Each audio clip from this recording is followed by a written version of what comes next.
900 KG বিস্ফোরক ভারতে ঢুকেছিল, কিন্তু এই বিস্ফোরক কিভাবে ঢুকেছিল ভারতে সেই প্রশ্নটি আপনাদের কাছে এসেছে। বাংলাদেশ এই ঘটনার সঙ্গে, অর্থাৎ দিল্লিতে যে বিস্ফোরণ হয়েছে সেই বিস্ফোরণের সঙ্গেও বাংলাদেশের লিঙ্ক রয়েছে। কিভাবে? দীপ আমাদের সহকর্মী আমাদের সঙ্গে রয়েছে। দীপ, এখানেও বাংলাদেশ কিভাবে, জঙ্গিরা বা যারা নাশকতা করেছে তারা কিভাবে এই বিস্ফোরক ভারতে ঢুকিয়েছিল সেটা যদি একটু ডিটেলস দাও। কাছে এই মুহূর্তে সব থেকে বড় মাথা ব্যথা 2900 কিলোগ্রামের ওপর অ্যামোনিয়াম নাইট্রেট উদ্ধার হয়েছে, কিন্তু আরও কম করে 350 কিলোগ্রাম অ্যামোনিয়াম নাইট্রেট এই মুহূর্তে ভারতবর্ষের একাধিক জায়গায় ছড়িয়ে ছিটিয়ে রয়েছে, যেটা বাংলাদেশ থেকে ভারতবর্ষে পাচার করা হয়েছে। সবচেয়ে বড় আপডেট দুপুরে সুপার প্রাইম টাইমে বাংলাদেশ থেকে আরও 350 কিলোগ্রাম অ্যামোনিয়াম নাইট্রেট ভারতের বিভিন্ন স্ট্র্যাটেজিক্যালি ইম্পর্টেন্ট জায়গায় লুকানো রয়েছে, যেটা এই মুহূর্তে এনআইএর কাছে সব থেকে বড় চ্যালেঞ্জ যে কিভাবে সেই বিস্ফোরক খুঁজে বার করা হবে। এর পাশাপাশি আমরা এর আগেও যেটা বলেছি যে শুধুমাত্র বাংলাদেশ নয়, বাংলাদেশ, ইস্তানবুল, দোহা আর ভারত এক লিঙ্কে জুড়ে গেছে। তার কারণ ঢাকা মেডিকেল কলেজ থেকে 2023-24-এ দুজন ডাক্তারি পড়ুয়া পাশ করে অনন্তনাগ এবং শ্রীনগরে গত 1 বছর ধরে তারা ডাক্তারি করছে। আসলে ডাক্তারি করছে না, গলায় স্টেথো আর গায়ে সাদা কোট ঝুলিয়ে তার আড়ালে তারা জয়শের হয়ে কাজ চালাচ্ছিল। এই যে ডাক্তারি যে মডিউলটা রয়েছে, জয়শের যে ডাক্তারি মডিউল, সেই মডিউলের অত্যন্ত গুরুত্বপূর্ণ দুজন মহিলা ডাক্তার এখনো তাদের খোঁজ চলছে, কোথায় লুকিয়ে রয়েছে তারা, আর তারাই হচ্ছে এই গোটা ঘটনার লিঙ্কম্যান এমনটাই কিন্তু মনে করা হচ্ছে। ইস্তানবুল, দোহা থেকে তাদের কাছে ডিজিটাল ওয়ালেটে মোটা অঙ্কের টাকা এসছে। কে সেই টাকা দিয়েছে? আইএসআই, এমনটাই তো মনে করা হচ্ছে। এর আগে আমরা বারবার যে খবর দেখিয়েছি, বাংলাদেশে জৈশ এবং লস্করের ধর্ম প্রচারকের আড়ালে বড় বড় জঙ্গি নেতারা একাধিকবার বাংলাদেশে গেছে, তাদের ছবি দেখতে পাওয়া গেছে।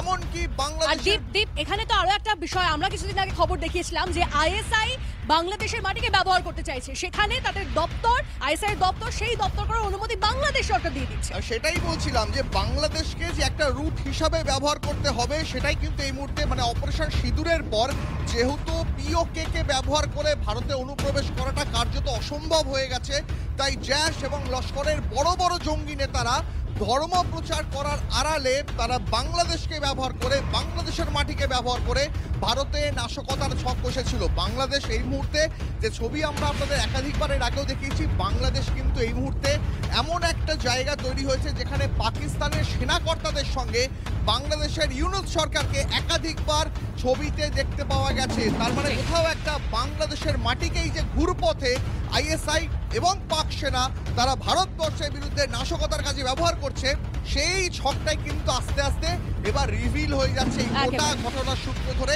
এনআইএ তদন্তকারীরা অন্তত এমনটাই মনে করছে। বেশ, অনেক ধন্যবাদ দীপ। আর দীপ যে ইনফরমেশন দিচ্ছিল তাতে আপনারা বুঝতেই পারছেন যে এখনো অবধি যে তথ্য সামনে আসছে, বাংলাদেশের মাটিকে ব্যবহার করতে চাইছে জঙ্গিরা নাশকতার জন্য, এবং এই যে দিল্লি বিস্ফোরণ কাণ্ড, তার জন্য যে বিস্ফোরক আনা হয়েছিল, ভারতে যে বিস্ফোরক এসেছিল সেই বিস্ফোরক বাংলাদেশ থেকে এসেছিল এমনটাই তথ্য পাওয়া যাচ্ছে। কিন্তু এখনো অবধি বাকি বিস্ফোরক কোথায় সেই খোঁজ, সেই তল্লাশি এখনো চলছে।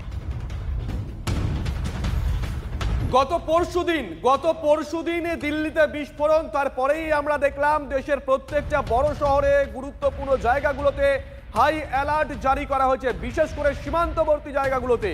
চিকেন নেক্সট থেকে এই মুহূর্তে আমাদের সঙ্গে রয়েছেন আমাদের সহকর্মী প্রসেনজিৎ লাইভে। প্রসেনজিৎ, এর আগেও তোমার সঙ্গে বারংবার কথা হচ্ছিল, তুমি দেখাচ্ছিলে, একবার ছবিটা দেখা এই মুহূর্তে।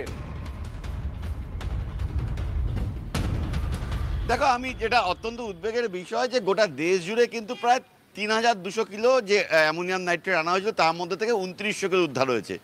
বাকি 300 কিলোর খোঁজ শুরু হয়েছে, যেগুলো কোথাও না কোথাও লুকিয়ে রাখা হয়েছে। সেই উদ্বেগটাকে আরও খানিকটা বাড়িয়ে দিচ্ছে, কারণ এই যে অ্যামোনিয়াম নাইট্রেট আনতে গিয়ে ব্যবহার করা হয়েছিল বাংলাদেশ এবং নেপাল সীমান্তকে, অর্থাৎ উত্তর পূর্বাঞ্চলে এই যে স্পর্শকাতর এলাকা। আরও একবার শিরোনামে কিন্তু যে খবরটা যে কথাটা তুমি বলছিলে, যে বারবার আমরা আলোচনা করছিলাম, এই সীমান্তগুলো দিয়ে এই ধরনের মডিউলের যে অপারেশন এবং যাতায়াত আকছার ঘটে, আবারও কিন্তু সেই তথ্যই সামনে আসছে। অ্যামোনিয়াম নাইট্রেট আনতে গিয়ে কোন দুটো পথ ব্যবহার করা হলো? বাংলাদেশ সীমান্ত আর নেপাল সীমান্ত। সেই কারণেই কিন্তু উদ্বেগটা আরও বেড়েছে। আর স্বাভাবিকভাবেই এই এলাকাগুলোতে কিন্তু বাড়তি নজরদারি করা, এবং সবচেয়ে বড় চ্যালেঞ্জ এই মুহূর্তে 2900 কিলো বিস্ফোরক ব্যবহারের আগে উদ্ধার হলো, বাকি 300 কিলো বিস্ফোরক কোথায় লুকানো আছে, দেশের যে কোনো প্রান্তে লুকানো আছে, তাকে খুঁজে বার করতেই কিন্তু যারা ইতিমধ্যেই গ্রেপ্তার হয়ে গিয়েছেন তাদের দফায় দফায় জিজ্ঞাসাবাদ করছে এনআইএ এবং অন্যান্য আধিকারিকরা, এবং খোঁজ চলছে গোটা দেশ জুড়ে। একাধিক জায়গায় কিন্তু শুভজিৎ তল্লাশি চলছে। সঙ্গে থেকে এই মুহূর্তে আমাদের সঙ্গে বিশেষজ্ঞরা রয়েছেন অবসরপ্রাপ্ত সেনাকর্তা কর্নেল দীপ্তাংশু চৌধুরী এবং স্ট্র্যাটেজিক এক্সপার্ট শুভাশিস বন্দ্যোপাধ্যায়। শুভাশিস বাবু, প্রথমে আপনার কাছে প্রশ্নটা করি। দেখুন, হরিয়ানা থেকে মানে ফরিদাবাদ থেকে যখন এই অ্যামোনিয়াম নাইট্রেট উদ্ধার হয়েছিল তখন অনেকেই মনে করেছিল যে হরিয়ানায় বা উত্তর ভারতে সহজলভ্য, কিন্তু এখন শোনা যাচ্ছে যে খবরটা ডিপ ব্রেক করলো যে বাংলাদেশ থেকে আনা হয়েছে। যেটা এদেশে সহজলভ্য সেটা কেন বাংলাদেশ থেকে আনা হয়েছে বলে মনে হয় আপনার? দেখুন, বাংলাদেশ থেকে আসতে পারে এটা একটা প্রবাবিলিটি, বা বাংলাদেশ থেকেই এসেছে এটার একটা কনফার্মেশন, কিন্তু এই যে প্যাসেজটা এটা কোনোদিনই একটা ডিরেকশন বা একটা মুভমেন্টের জন্য হতে পারে না। বহু জায়গা থেকে বহু রকমের কন্ট্রিবিউশনের অ্যাকিউমুলেশন থেকে এই ধরনের ঘটনাগুলো ঘটে। কেউ ফিনান্স করে, কেউ লজিস্টিক সাপোর্ট দেয়, কেউ সেখানে স্টোরেজ লোকেশন তৈরি করে, কেউ সাপ্লাই চেনটা তৈরি করে। সুতরাং এক্স্যাক্টলি কে কোন রকম ভূমিকা পালন করেছে সেটা ইনভেস্টিগেশন এগোলে আমরা সবাই জানতে পারবো। দ্বিতীয়ত একটা কথা বলাই বাহুল্য, সেটা হলো বাংলাদেশের at this point of time যে পলিটিক্যাল অবস্থানটা আছে, বাংলাদেশ নিজের টেরিটোরিয়াল অবস্থান ঠিক রাখতে পারার জন্য যে কোনো কম্প্রোমাইজের রাস্তায় হাঁটবে, এটাই তাদের স্বাভাবিক চরিত্র, এবং তার জন্যই আজকে তারা এই ধরনের রাস্তা খুলে দিচ্ছে বা এই ধরনের নাশকতার সাথে অ্যাক্টিভলি জড়িয়ে পড়ছে। এবং এই নাশকতাগুলো তাদের যে ইন্টারনাল পলিটিক্স বা ইন্টারনাল সিচুয়েশন খারাপ করছে শুধু তাই নয়, তাদের আশেপাশের দেশগুলো এবং বিশেষ করে ভারতবর্ষের মতো একটা এত বৃহৎ দেশকে ক্ষতিগ্রস্ত করতে তারাও উদ্যোগী হয়ে পড়ছে। এটাই দুঃখজনক। সঙ্গে থাকুন। আমাদের সঙ্গে আমাদের অপর গেস্ট রয়েছেন কর্নেল দীপ্তাংশু চৌধুরী রয়েছেন আমার সঙ্গে। কর্নেল দীপ্তাংশু, ঠিক এই জায়গাটাই জানতে চাইবো যে বারংবার আমরা এর আগেও দেখেছি প্রথমে নেপালকে প্যাসেজ করা হতো, কিন্তু এখন দেখা যাচ্ছে বাংলাদেশকেও রীতিমতো সেখানে একটা প্যাসেজ করা হচ্ছে। তাহলে কোথাও কি আমাদের এই যে বঙ্গ বা এই রাজ্যকেও টার্গেট করা হতে পারে, বা এই রাজ্যকেও কি প্যাসেজ হিসেবে ব্যবহার করা হতে পারে? দেখেন, প্যাসেজ তো নিশ্চিতভাবে কোথাও না কোথাও থেকে এত কোয়ান্টিটি অফ এসছে অ্যামোনিয়াম নাইট্রেট, কিন্তু প্রথম কথা অ্যামোনিয়াম নাইট্রেট খুব ইজিলি অ্যাভেলেবেল, এটা ফার্টিলাইজারে ইউজ হয়, এবং অ্যামোনিয়াম নাইট্রেট যার কাছে লাইসেন্স আছে কম পরিমাত্রায় পাওয়া যায়। এবং আপাতত ইন্টেলিজেন্স এজেন্সি থেকে যা জানা যাচ্ছে যে প্রায় 1.5 থেকে 2 বছরের মধ্যে এরা একত্রিত করেছিল। হয়তো আর একটা যেটা খুব গুরুত্বপূর্ণ খবর আমরা পাচ্ছি, যেটা 350 কিলো দ্বীপ বললো, কিছুটা বললো না, তবে আমাদের কাছে যে ইনফরমেশনটা আছে 350 কিলো কিন্তু মিলিটারি গ্রেড RDX, এইটাও কিন্তু ফরিদাবাদ থেকে ধরা পড়েছে ইতিমধ্যে। এটা হয়তো সমস্ত সংবাদ মাধ্যমে আসেনি। 350 কিলো মিলিটারি গ্রেড RDX, এইটা হয়তো, কারণ মিলিটারি গ্রেড RDX কিন্তু ভারতের মধ্যে পাওয়া সাধারণ মানুষ কোনো মানুষই পাবে না যতক্ষণ না এটা বাইরের কোনো রাষ্ট্র থেকে মানে চুরি করে কোনো রাস্তা দিয়ে নিয়ে আসতে হয়, যেটা আপাতত আমরা জানতে পারছি বাংলাদেশ থেকেই হয়তো আপাতত আসছে।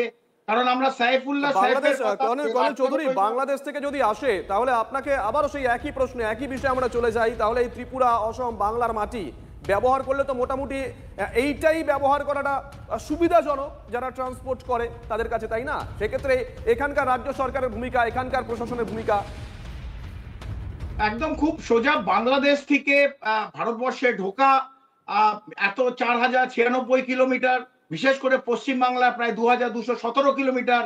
বহু জায়গা থেকে তো লোক আগেও ঢুকেছে, ভবিষ্যতেও ঢুকবে, যতদিন না আমাদের বর্ডার ম্যানেজমেন্ট আরো অত্যাধুনিক ইমপ্রুভমেন্ট করছি। এক, দ্বিতীয়ত যে ওয়েপেন ধরা পড়ছে, ক্রিংকভ ওয়েপেন, ক্রিংকভ হচ্ছে AK-74 most advance Russian weapon, যেটা একটা সাবমেশিন গান, সেটাও কিন্তু এই যে terror module, white collar terror module, একটা নতুন চ্যালেঞ্জ ইন্টেলিজেন্স এবং ফোর্সেস এর কাছে। ক্রিংকভ AK-74ও কিন্তু ধরা পড়েছে, এটা কিন্তু প্রশ্নচিহ্ন উঠছে এগুলো। এবং আর যে বাংলাদেশে যে দুটো মহিলা আরো ডাক্তার যারা বাংলাদেশে মেডিকেল পাস করেছে, ভারতীয় নাগরিক, প্রসঙ্গে আসবো, খবর ব্রেক করছি আমরা, একটু প্লিজ সঙ্গে থাকুন।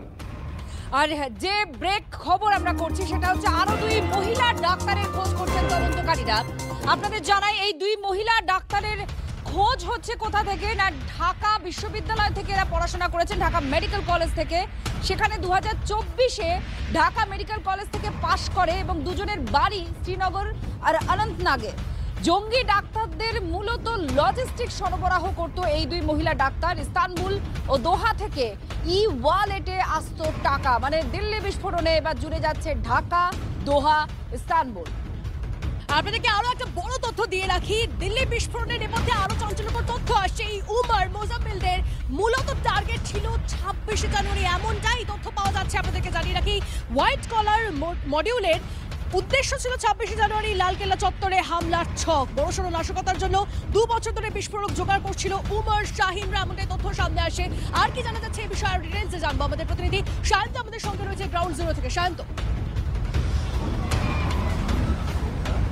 একদমই, দেখো এই যে আগামী 2026-এ যে 26শে জানুয়ারি তা কিন্তু বেশি দূর নয়, অর্থাৎ আর কয়েকদিনের মধ্যে গোটা দিল্লি জুড়ে, গোটা লালকেল্লা এলাকা জুড়ে নিরাপত্তায় মুড়ে ফেলা হবে এবং গোটা দিল্লি রীতিমতো সাজো সাজো রবে পরিণত হবে। এই অবস্থায় দাঁড়িয়ে এই সময় যখন পুলিশের তরফে যাবতীয় ব্যবস্থা আয়োজন করছে, তখনই কিন্তু সময়টাকে বেছে নেওয়ার চেষ্টা করেছিল এই আততায়ীরা, মূলত মুজাম্মিল, আদিল, শাহিন এবং উমর নবীরা। যেটা মূলত তদন্তকারীরা জানতে পারছে, গত 2 বছর ধরে এরা প্রস্তুতি চালিয়েছে এবং গত 2 বছর ধরে তারা পরিকল্পনা করে লালকেল্লা এবং আশপাশের এলাকার রেকি করেছে। চলতি বছরের জানুয়ারি থেকে উমর এবং মুজাম্মিল তারা কিন্তু বারবার রেড ফোর্টে গিয়ে অর্থাৎ লালকেল্লায় গিয়েছে, সেখানে গিয়ে তারা ঘুরে বেরিয়েছে, তারা চেষ্টা করেছে একজন অন্তত সে লালকেল্লার ভেতরে কোনো স্টাফকে নিজেদের হাতে করতে, কারণ কোনোভাবে সিকিউরিটির পথ এড়িয়ে তারা সেখানে বিস্ফোরক নিয়ে ঢুকতে পারবে না।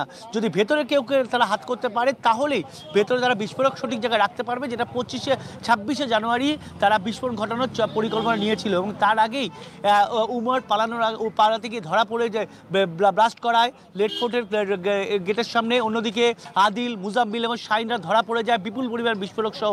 অর্থাৎ যে পরিমাণ বিস্ফোরক তারা মজুত করেছিল এবং যে পরিকল্পনা নিয়েছিল, তা গোয়েন্দা ইনপুট পেয়ে গোয়েন্দা বাহিনী এবং পুলিশ যেভাবে যৌথভাবে কাজ করে এই পুরো মডিউলটাকে ধরতে পেরেছে, তার স্বাভাবিক উল্লেখযোগ্য সাফল্যই বলা চলে। কারণ এই তথ্য যদি গোয়েন্দা জায়গায় না আসতো আর যদি এভাবে না ধরা পড়তো, তাহলে কিন্তু আগামী 2026 কিন্তু রক্তস্নাত হয়ে উঠতো গোটা দিল্লির রাজপথ এবং লালকেল্লা কিন্তু রীতিমতো মানে তার তো কার্য তছনছ হয়ে যেত। 26 জানুয়ারিকে মাথায় টার্গেট দিয়ে কিন্তু এই লক্ষ্যমাত্রা নিয়ে। সাবস্ক্রাইব করুন মহাকাল বিটু।